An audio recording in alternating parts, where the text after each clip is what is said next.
The Iranian football team began their World Cup campaign under the shadow of a war with the United States. They soon became collateral damage in the conflict, with strict conditions on their visas to the US and other difficulties. Now, as a peace deal emerges between the US and Iran, experts have asked what this could mean for Team Melli, as the Iranian squad is known, in the tournament, although World Cup hosts have been at war with other nations at the time of tournament.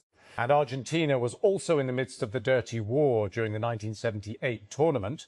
There has not been a single case of an organiser being embroiled in a conflict with another participant, as is the case with the US and Iran. A German journalist who was detained in Syria has been released. Her family has confirmed. Eva Maria Michelman's brother told the DPA news agency she had arrived from Jordan on Friday, after being held since her arrest in the Syrian city of Raqqa on January 18. Medical aid group Doctors Without Borders says conditions in the Nabatea area of southern Lebanon, which is under ongoing Israeli attacks, resemble a death trap. Israel has escalated attacks on Nabatea and other parts of southern Lebanon since midnight on Friday, ahead of planned talks in Switzerland between the United States and Iran to seal an interim peace deal. The Punjab Revenue Authority, PRA, has decided to launch a crackdown on major food chains found violating tax laws across the province. During a review meeting, PRA Chairman Moazzam Iqbal Sipra directed officials to take strict action against businesses that failed to comply with previous directives. Vivo has launched the Y500 in Pakistan with a large 8,100 mAh battery, a 1.5K AMOLED display and 2 storage options. The phone is available for pre-order from June 20 to June 26, while nationwide sales will begin on June 27. Punjab University has opened registration for the second admission test for undergraduate programs for the academic year 2026-27. The test is mandatory for students seeking admission to undergraduate programs at the University of the Punjab, Lahore. As per the university's schedule, the second admission test is tentatively set for 19th of July 2026, while the last date to complete online registration is the 3 July 2026. The second test is a useful chance for students who missed the first admission test or want to improve their previous score. Candidates who appeared in the first test, held on the 14th of June 2026, can also register again, and Punjab University will consider the higher score for admission purposes. Xiaomi has launched the Redmi A7 Pro in pack display, a 6,000 mAh battery and 2 storage options. The 4GB RAM and 64GB storage model costs $33,999, while the 4GB RAM and 128GB version is priced at others $36,999. Government College University Faisalabad, GCUF, has opened admissions for the fall 2026-2027 session for undergraduate, graduate and postgraduate programs. According to the admission notice, online applications are invited from Pakistani nationals as well as foreign nationals for the fall semester. Admissions are available in both morning and replica programs across several faculties and departments. Lahore, in another case of May 9 riots, an anti-terrorism court, ATC, on Saturday acquitted former Foreign Minister Shah Mahmood Qureshi, while sentencing senior PTI leaders Dr. Yasmin Rashid, Omar Sarfraz Chima, Mian Mahmoudur Rashid and former Senator Ijaz Chaudhry to 10-year imprisonment each. ATCI Judge Manzaza Ali Gill announced the verdict, which was reserved on Thursday. In the case registered at Mughalpura police station, the leaders were accused of attacking and burning police vehicles in the Mughalpura area during the 2023 riots. A huge fire at a luxury beach resort in the Dominican Republic killed one woman and forced nearly 1,700 guests to be evacuated on Friday. The woman was a 46-year-old Italian tourist, the DEH Emergency Services said in a statement to local media. It added that 3 people were taken to medical facilities and 6 others were treated on site. Ukraine's Volodymyr Zelensky has been stripped of Poland's highest state honor, the Order of the White Eagle, over Kyiv's decision to name a military unit after controversial World War II fighters. Polish President Karol Nawrocki branded Ukraine's decision late last month to name the unit after the Ukrainian insurgent army UPA, outrageous, incomprehensible, and deeply disappointing. Several people have reportedly been killed by Israeli airstrikes on southern Lebanon, less than 24 hours after a new ceasefire between Israel and Hezbollah was announced. The Lebanese state news agency said at least 11 people have been killed after Israeli warplanes, drones and artillery targeted more than a dozen areas, many around the city of Nabatea. Persistent fighting between Israeli forces and Hezbollah in southern Lebanon is threatening a tentative deal reached between the United States and Iran to end their war. Their memorandum of understanding includes a ceasefire in Lebanon that would protect Iran's longtime ally Hezbollah from Israeli strikes, so long as it doesn't fire at Israel. Planning Minister Ahsan Iqbal has directed the Higher Education Commission, HC, to conduct a comprehensive review of university degree programs and curricula to ensure they meet the demands of emerging technologies and future economic needs. In a policy directive issued on Friday, Iqbal said Pakistan's higher education system must adapt to the rapidly changing global economy driven by Industrial Revolution 4.0 and the emerging Industrial Revolution 5.0. He stressed that universities should equip students with skills relevant to future industries rather than outdated professions. Dr. Faisal Quraishi is worried that a proposal to withdraw advance taxes, an amount of income tax that is paid much in advance, rather than a lump sum payment at the year end, on payments for foreign TV shows and advertisements, will end up hurting Pakistan's domestic entertainment industry. In a video posted on his Instagram account on Saturday, the actor warned the move would result in local artists, technical crew and other people associated with filming losing their jobs. The knockout bracket in the FIFA World Cup 2026 is starting to take shape. It begins with the round of 32, which runs from June 28 to July 3.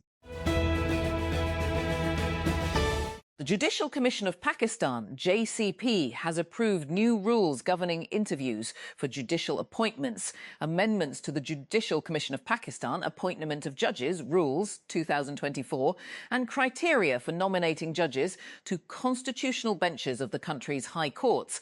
The decision was taken during a meeting chaired by Chief Justice of Pakistan, Yahya Afridi, who serves as the Commission's chairperson. Honor has launched the Watch 6 with a monster 980 mAh battery that can last up to 35 days under typical use. Despite the massive battery size, the smartwatch keeps its premium features intact, including a lighter body, a brighter display, and improved health and sports tracking features.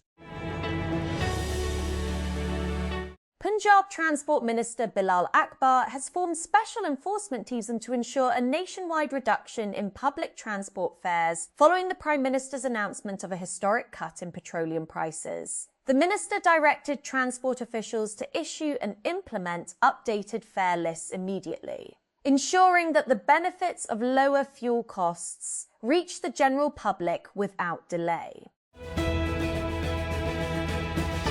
Consumer Court has ordered 2 internet service providers, ISPs, to pay Rs 50,000 in compensation to a customer after finding them responsible for providing deficient internet services. The case was filed by lawyer Khalik Ahmed under the Sindh Consumer Protection Act 2014, alleging that the companies repeatedly failed to provide reliable internet service despite receiving regular payments.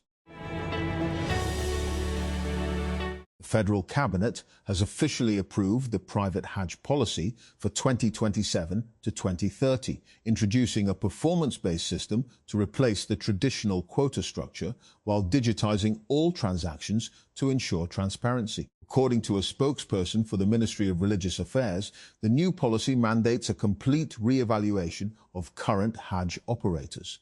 Under the first-come, first-served principle. Private Hajj quotas will be allocated based on efficiency, transparency, and strict compliance with regulations. Bangladesh's Prime Minister Tariq Rahman is set to visit Malaysia and China on his first trip abroad since assuming office. The Foreign Ministry said on Saturday, bypassing neighbouring India as his inaugural destination, Ram will visit Malaysia on Sunday before travelling to China the following day. Dhaka's state-run BSS news agency reported, citing Foreign Ministry officials. Earlier this week, the US and Iran finally reached an agreement to stop the war. Pakistan, which played a central role in said agreement, has been acknowledged and praised by the international community. But is this where it ends for the country? Or can the Shehbaz-led government convert the diplomatic visibility and influence into that rare opening that actually guarantees dividends? Before we answer that question, however, it is important to acknowledge that the agreement, brokered after weeks of intense diplomacy between the United States and Iran, is not a peace treaty. It is an interim framework that has merely paused a dangerous confrontation and created a 60-day negotiating window during which the most difficult questions, including sanctions relief, nuclear restrictions, and regional security arrangements, will have to be addressed. Bolivian President Rodrigo Paz declared a state of emergency across the Latin American country on Saturday after more than 6 weeks of road blockades and protests demanding his resignation, saying he had exhausted all avenues of dialogue. The decision came hours after Paz signed an agreement with the country's main trade union federation, Bolivian Workers' Central, COB, ending the protests sparked by Paz's plans for the economy. At least 5 people have been killed in Gaza after overnight Israeli strikes hit a residential area in the besieged enclave. The attacks early on Saturday hit a building on Al-Thalatini Street in Gaza City, medical sources told the Wafa news agency. 2 roadside bomb blasts in northwestern Pakistan have killed at least 7 people. The first explosion on Saturday hit a vehicle, and the second was detonated as rescuers responded, police said. The Oil and Gas Regulatory Authority, OGDRA, has officially notified a substantial reduction in the price of kerosene oil following the government's major fuel relief package. Under the new notification, kerosene oil will now be sold at Rs 233.90 bars per litre, down from the previous rate of Rs 282.99 per litre. The Lahore Electric Supply Company, LESCO, on Friday inaugurated Lahore's first 180 kV electric vehicle EV fast charging station on Shami Road, marking a significant step toward promoting electric mobility in the city. Silas LESCO, Chief Executive Officer Enga M. Ramzan Butt, inaugurated the facility. The company provided a fast-track grid connection and technical support to ensure the station became operational within a short period. Deputy Prime Minister and Foreign Minister Ishaq Dar on Saturday departed for Cairo to participate in a meeting bringing together the foreign ministers of Pakistan, Egypt, Saudi Arabia and Turkey. The Foreign Office FO announced Dar's departure on the social media platform X. Prime Minister Anthony Albanese says Australia will do whatever we can to curb H5N1 bird flu after the first mainland case was confirmed in a seabird, which means the virus has now spread to every continent. Telstra confirmed a migratory brown skua found in Western Australia's Cape Le Grand National Park had the deadly virus, authorities said on Saturday, and a giant petrel found in the same area was also suspected to be infected.